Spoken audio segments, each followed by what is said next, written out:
the in the Gang of Four book, they have a bunch of what they call benefits and consequences, and they have the a set of when you might want to actually use these patterns, when you might not.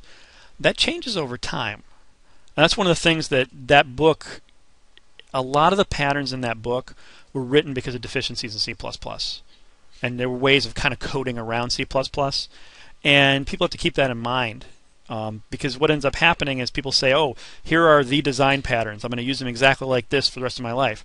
Over time, things change. I always like to say, hey, COBOL was good once, right?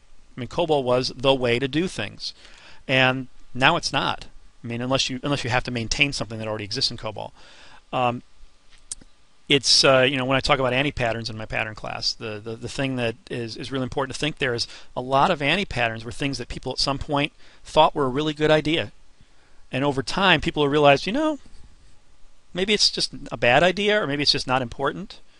Things like single function entry point, single exit point in a function is a good example of, I think, what's an anti-pattern, because at one point in time, think assembly.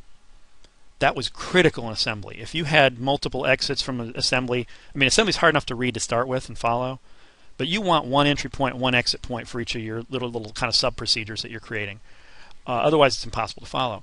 Nowadays, sometimes it's actually very, very useful to have at the top of your method, if some condition rules out executing this method, return. If some condition rules out, return. If one of the parameters is an error, throw an exception. And have several of those at the top. Those will all be exit points. But then you have the main body of your method. So as long as it's readable and actually makes sense, that became an anti-pattern.